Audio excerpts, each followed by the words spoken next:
Lesson number 13 for Sunday, September 17th. The Church, a unified army.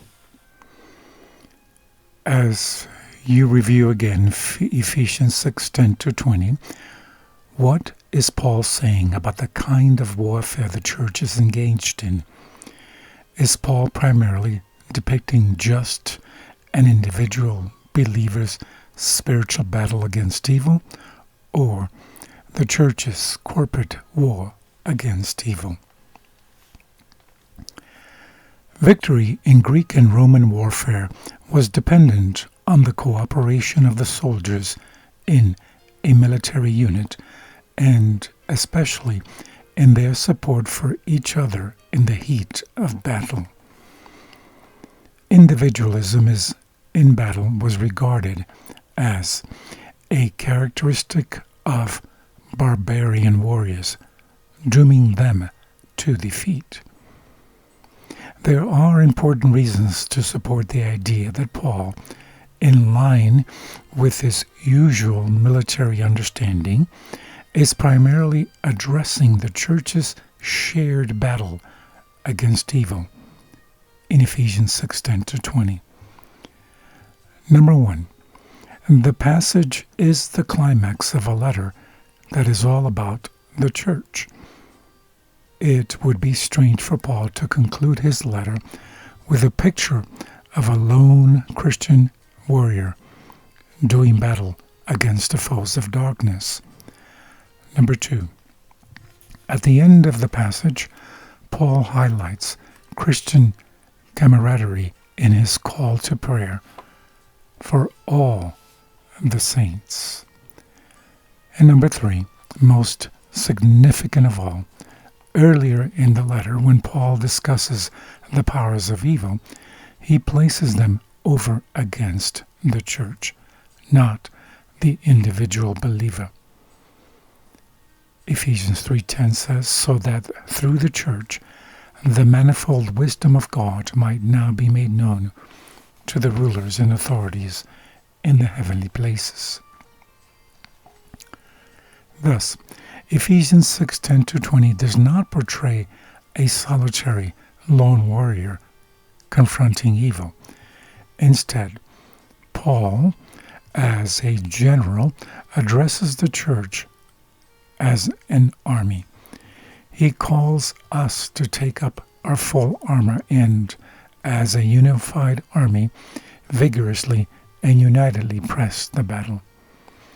Paul chooses to conclude his thoroughgoing emphasis on the church, which has included sustained descriptions of the church as the body of Christ, the building or temple of God, and the bride of Christ, with a final metaphor, the church as the army of the living God.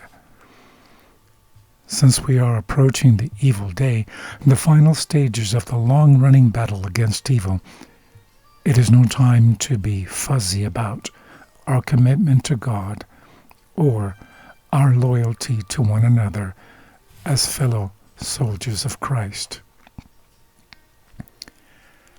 In what ways can we, as a corporate body, work together in the great controversy in order to help each other in our struggles against evil, in whatever form it comes?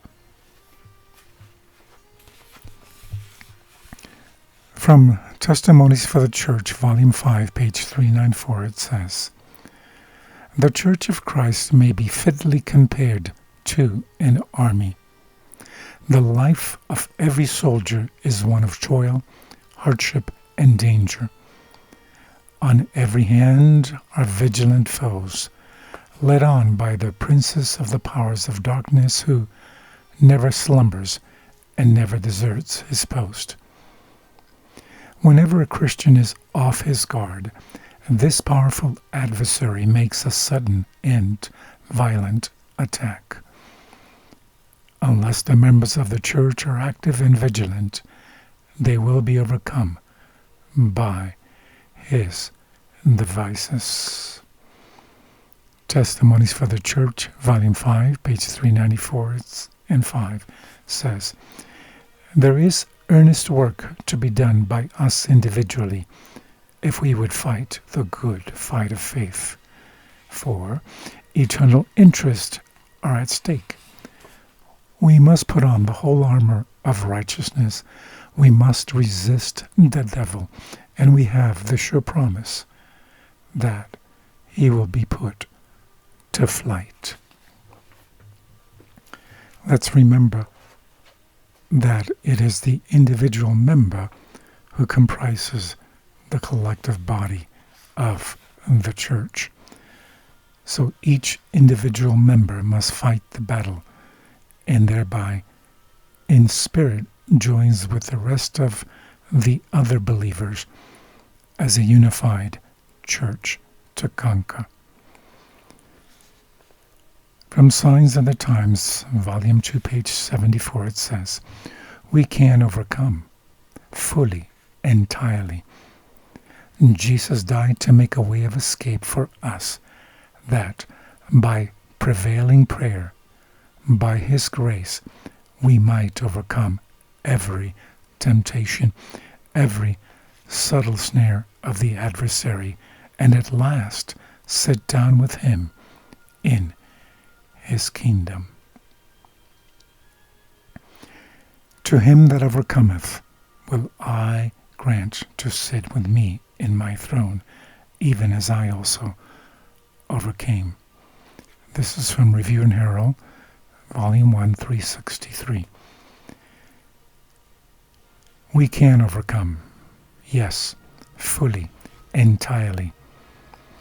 Jesus died to make a way of escape for us, that we might overcome every fault, resist every temptation, and sit down at last with him in his throne. Keep in mind that our eternal status of life is always conditional, based on our compliance with the commandments of God, which thereby makes us overcomers against the battle of the enemy. Youth Instructor 15 says, "You can be overcomers. Go to God daily for strength, and every day overcome." Signs of the Times, Volume 2, 195 says, "There is no reason why we should not be overcomers." Testimonies, Volume 1, page 144 says, "We can overcome, yes, fully, entirely. Jesus died to make a way of escape for us, that we might overcome every evil temper, every sin, every temptation, and then sit down at last with him." Review and Herald, Volume 1, page 540 says, "The greatest conquest for every one of us will be to overcome self, to bring self into obedience to the law of God." Great Controversy 489 says, "Let none regard their defects as incurable. God will give faith and grace to overcome them." In Youth Instructor 640 says, "You can overcome evil, evil thoughts, evil desires, by the blood of the Lamb and the word of your testimony. We cannot afford to sin. It costs too much." Have a blessed day as you live the reality that the church, comprised of individual believers that are conquering sin in their lives, will present a united front collectively as a church against the enemy. Don't accept a defeatist mentality, which many are preaching, that you cannot have victory over sin. That is a satanic lie. Remember, Christ died showed us an example as to how we also can be overcomers. God bless.